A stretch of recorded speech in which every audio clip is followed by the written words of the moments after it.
Estamos de volta com Saber Direito Debate. Lembro que você pode participar do programa enviando a sua sugestão para o endereço eletrônico saberdireito@stf.jus.br, e o Saber Direito Debate também está disponível no canal da TV Justiça no YouTube. E o nosso endereço é www.youtube.com/saberdireitodebate. Hoje nós estamos conversando com o professor Aloysio Zimmer Júnior, ele que ao longo da semana ministrou o curso Serviço Público na TV Justiça, ele que é professor, também doutorando em Direito e procurador-geral do município de Canoas. Bom, a pergunta que eu fiz no finalzinho do bloco anterior ao professor Aloysio foi, o senhor é professor, procurador, mas também advoga? Perfeito. Nesses últimos 15 anos, sempre dedicado ininterruptamente à atividade do magistério, minha primeira vocação. Mas, e interessante trazer isso também, a minha profissão também mudou muito, tem mudado muito. Imagine o seguinte, não é? Anos recentes para trás, numa mesma noite ou numa manhã, no Brasil eu teria talvez 500 professores de administrativo dando aula. Em algum lugar, cada um no seu lugar, nas faculdades, nos preparatórios. E hoje, com a incorporação de novas tecnologias também para esse ambiente, a sala de aula, os concursos públicos, às vezes eu tenho um professor dando aula para 400 lugares. Ou então um professor que gravou sua aula e aí os alunos pela internet podem assistir. Então, a profissão está se movimentando. O professor sala de aula, giz e apagador, né, ou esse espaço de trabalho, esses campos de trabalho, podem, com o tempo, diminuir. Mas alguns professores não vai acabar, mas veja que existe aí uma tendência natural, daqui a pouco também nas faculdades. Então eu vou estar dando aula numa determinada sede da faculdade e aquela aula pode estar sendo transmitida para as outras faculdades também que pertencem ao mesmo grupo. No Rio Grande do Sul, veja a relação. No Rio Grande do Sul, o Sindicato dos Bancários elegia vereador, deputado estadual, deputado federal, governador. Hoje o Sindicato dos Bancários perdeu força, diminuiu o número dos bancários com a informatização do processo. Talvez o magistério também já está sofrendo essa transição. E como grandes grupos nacionais tendem a monopolizar, pela força econômica e pela qualidade do trabalho, tendem a monopolizar esse mercado, é natural que os cursos preparatórios nos diferentes estados, regionais, eles se fragilizem.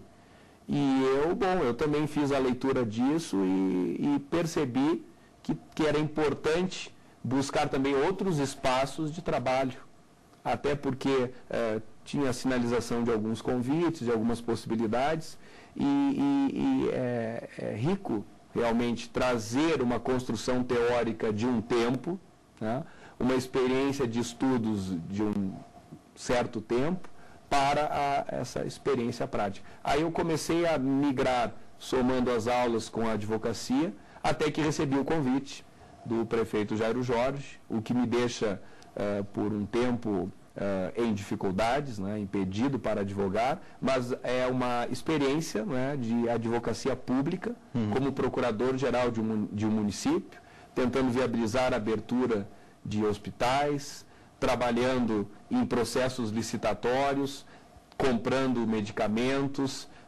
construindo escolas, tendo uma interferência direta no amadurecimento, no aprofundamento de inúmeras políticas públicas. E é interessante que saber o artigo da Lei de Licitações, entender o funcionamento da Lei dos Serviços Públicos, os momentos próprios, vícios e virtudes da Lei das PPPs, quando nós vamos sentar e discutir, olha, aqui tem um dilema prático, esse hospital está com dificuldades, como podemos pensar outros modelos para ele? Olha, lei tal, aqui tem um artigo, aqui tem experiência. Mas a lei indica que isso não é possível. Não, mas a jurisprudência deu a esse artigo uma outra coloração e também quando não deu, nós podemos arriscar, porque às vezes a política pública nasce de uma boa história que se tem para contar. E mais, até o conhecimento da teoria permite até quebrar um paradigma. Paradigma. Todo ato administrativo depende de uma lei anterior. Toda atuação administrativa depende de uma lei anterior. E, na verdade, às vezes eu não tenho a lei. Mas quem pode ser contra uma estratégia que ressuscita um hospital, que busca parceria com um privado e um hospital funcionando com 7 ou 8 leitos, com um potencial para 500 leitos, 3 meses depois está funcionando, com essa dimensão, atendendo pelo SUS. Ah, mas me mostra o artigo, exatamente qual é a lei. Não, talvez não se tenha pensado essa lei. Mas somando a complexidade do ordenamento, a leitura da jurisprudência e a verdade da história que eu estou contando, isso permite que se tenha a ousadia de realizar o processo. Toda política pública nova, ela quebra algum paradigma. Vamos pegar a questão do Bolsa Família. Eu sei que é um tema polêmico, mas não importa se esquerda ou direita, porque até essa é uma experiência que também já começou no governo anterior, mas muitos são críticos do Bolsa Família. Bom, e por que não se critica a Bolsa Família de tantos anos já das universidades públicas federais? Eu sempre estudei em escola pública e lutei muito para chegar na universidade pública e gratuita. Eu não poderia estudar de outra maneira. E o mestrado, o doutorado, tudo eu ganhei do Estado. Agora, eu sei que muitos colegas meus, eles não precisavam daquela oportunidade universidade pública e gratuita. Por que nunca se discutiu, ou se discute pouco? Porque a Bolsa Família também, né, que o Estado paga para que pessoas possam cursar a faculdade de medicina, que custa 4 ou 5 mil reais, paga para famílias que poderiam pagar por esse curso. Isso também é Bolsa Família. Né? Bolsa Família, às vezes, da classe média alta. Essa Bolsa Família não se discute. Então, e até às vezes... Mas onde é que está o problema que o senhor acredita nesse caso, das universidades em especial? O que o senhor quer dizer que, por exemplo, eu tenho essa certa percepção naquela visão simples. Vá a um estacionamento de uma universidade federal e está lotada, com detalhe, de ótimos, excelentes carros, na maioria importados. Onde é que está, então, esse problema? Foi no nível anterior de estudo ou nesse já de universidade? Existe um abismo grande, e essa é uma realidade que eu conheço, porque é a história da minha vida, né? Tem um abismo entre a conclusão do antigo segundo grau, hoje os termos são outros, mas da conclusão do segundo grau para a entrada na universidade pública, se eu tenho uma trajetória inteira dentro do ensino público. Tem uma distância grande. E às vezes até as pessoas dizem, não, mas isso é um problema de competência do aluno, quem se esforça muito consegue. Bom, na preparação mesmo para ingresso na universidade. A preparação, a disputa no vestibular, ela é desigual. Eu tive a sorte de, mesmo não tendo boas condições econômicas, pais, professores têm livros em casa. Mas se meus pais fossem operários, provavelmente eu não teria conseguido. Então, mesmo tendo esse caminho de relativo sucesso, bom, eu consegui realizar esse sonho, eu sei que, na verdade, tem aqui uma lógica discriminatória silenciosa. Por isso eu sou a favor de todas as cotas. O Brasil é um país maravilhosamente negro e também é um país que deve muito na forma como nós, os colonizadores, ou alguns de nós, ou nossas raízes, aproveitaram o trabalho dos negros, e agora essa dívida ela tem que ser recuperada. E não só os negros pobres e os brancos pobres, todos esses têm que ter um espaço de inclusão, e o lugar perfeito é a universidade pública e gratuita. Então, eu percebo que essa luta pelas cotas, que às vezes é combatida, inclusive no discurso acadêmico, que esse tema ele não pode morrer nunca, e não importa o governo, porque aqui não tem esquerda ou direita. Dignidade da pessoa humana é um valor fundamental e não é isso que difere as disputas ideológicas. Mas nós temos que compreender isso compreender que é o papel do poder público a inclusão dos negros, a inclusão dos alunos de escola pública, porque a realidade é diferente. Mesmo eu tenho uma carreira acadêmica relativamente desenvolvida, mas talvez lá no tempo certo, na idade certa, eu não estudei outros idiomas. Tenho que fazer agora atropelado pela minha vida profissional. Então eu sou, a rigor, um acadêmico monoglota. Eu domino relativamente bem o português, os outros idiomas fui aprendendo na necessidade do mestrado, na necessidade do doutorado, mas é diferente um estudo no tempo certo, no tempo que a escola te dá. Logo depois tu vira um aluno trabalhador no segundo grau, um aluno trabalhador na faculdade, um aluno trabalhador no mestrado, um aluno trabalhador no doutorado. E como é que tu vai fazer a disputa desses espaços que são espaços requintados, elitizados? Nas faculdades de Direito eu não tenho alunos negros, é muito raro. Os aluno trabalhador com família. Com família, exatamente. Isso, olha, é também um dado interessante. Nos cursos preparatórios, às vezes tu tem lá na tua frente 100 alunos, 200 alunos, e aí tu diz assim, olha, por favor, anotem essa frase que ela é decisiva. Aí tu começa a dizer a frase e caminha por entre os cadernos. E aí tu fotografa o texto do aluno, ele está escrevendo, e aí escreve uma palavra simples, completamente errado. Chega a ter uns 6 S's e uns 12 C cedilhas na palavra que ele escreveu. Está errado.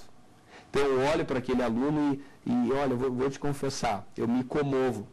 Porque ele está ali estudando para um concurso que ele não vai passar. Falta tudo para ele passar naquele concurso. Eu tento amenizar esse sentimento, essa angústia, porque como cidadão ele está se qualificando, ele está estudando a Constituição, aqui existem as leis, os meus direitos. Esse movimento nacional de estudar para o concurso público apresenta a Constituição para as pessoas e as leis. Só que falta tudo para ele passar. Dá vontade de dizer, olha, querido, eu gosto de ti, nós não nos conhecemos, mas eu estou solidário à tua idade, 40 e poucos anos, à tua luta de estar aqui de noite estudando para esse concurso, mas eu quero dizer uma coisa, eu acho que tu não vai passar. Se tu quer mesmo caminhar por aqui, direito, para esses concursos, esse aprendizado, essa tua necessidade, vou até te dizer, é simples. O problema é o estudo da língua portuguesa. Porque se eu não sei escrever, eu vou ter dificuldade de ler, de compreender. E até os que são de outras áreas, ou mesmo do direito. O direito, a gente ensina para os engenheiros, para os auditores, os que querem ser auditores, eles aprendem tudo. Só que no caso do português, a caminhada é muito mais longa, porque é o jornal que não tinha em casa, era o livro que não tinha em casa, os pais que falavam a norma não culta. Então, essa caminhada é muito longa. O Brasil inteiro está estudando para o concurso público, se humanizando, qualificando os cidadãos. Todo mundo tem lá a Constituição em casa, que tem lá uns riscadinhos, que tá na luta. Mas, ao mesmo tempo, essa inclusão, ela não é possível na dimensão necessária, porque o Estado não vai abraçar todos. Aí não, de certa forma, a concorrência é desleal. Desleal no sentido de que lá no início não houve uma base mais sólida provida justamente em especial pelo Estado, né? Perfeito. Então, acaba ficando... Tudo bem que a vontade depois tenta se sobrepor, mas ainda a concorrência acaba sendo desleal.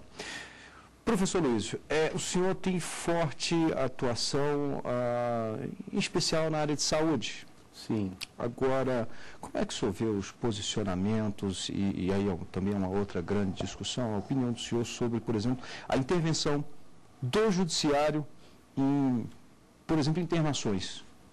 Esse é um tema também bem importante. O Poder Executivo, inegavelmente, tem limitações orçamentárias. E os municípios, em geral, eu tenho a experiência de Canoas, sei um pouco da experiência de Porto Alegre, mas é a lógica dos municípios. Eles investem em saúde mais do que a Constituição exige, mais do que a Constituição impõe para eles. Mas esse investimento ele não é suficiente, porque, claro, os dilemas e as necessidades, em especial nessa área de saúde, são infinitos. Bom, diante dessas limitações orçamentárias, me parece legítimo que o Poder Executivo defina prioridades, que políticas públicas ele vai enfatizar e a intensidade de cada uma delas. É razoável isso. Até porque a legitimidade política para essas escolhas é construída no voto, no processo eleitoral. A Constituição, desde 88, sempre disse: saúde, dever do Estado. Educação, dever do Estado. Dizia isso já em 88. E naquela época a intensidade da palavra "é um dever" era minimizada. Hoje o judiciário, quando provocado, normalmente diz: não, é um dever mesmo. Compre o medicamento, garanta a vaga na escola, realize a cirurgia. Só que eu tenho uma preocupação com relação a isso. Interpreta como obrigação mesmo. Interpreta como dever e como obrigação. Em geral, aqueles que judicializam o acesso a essa política pública, o judiciário dá. Mas eu entendo fundamental que o judiciário sente com o Poder Executivo e detome essas decisões com base na realidade. Porque eu tenho que entender a verdade da experiência política de governar. Na medida em que o judiciário, ele não tem esse poder todo para olhar de fora e dizer: eu sei quais são as prioridades efetivas. O Ministério Público, o Judiciário, o Poder Executivo, eles precisam amadurecer essa reflexão. Mas saúde por si só já não é uma prioridade? A saúde, ela é uma prioridade, mas às vezes o município tem o genérico e o médico entrega ao paciente o atestado de um medicamento que não é o genérico. Como o juiz não quer se comprometer com essa avaliação o genérico é melhor, o que tem grife é melhor, e não quer se envolver, ele diz: compre esse medicamento. Ah, mas eu tenho o genérico. Não, compre esse medicamento. Então, essa decisão judicial, essa entrada do Ministério Público, da Defensoria e do Judiciário, ela tem que ter um comprometimento maior. Eu tenho que entender a diferença entre um médico que está na lista, um remédio que está na lista dos remédios que são comprados, das cirurgias que são pagas, qual é o motivo para isso.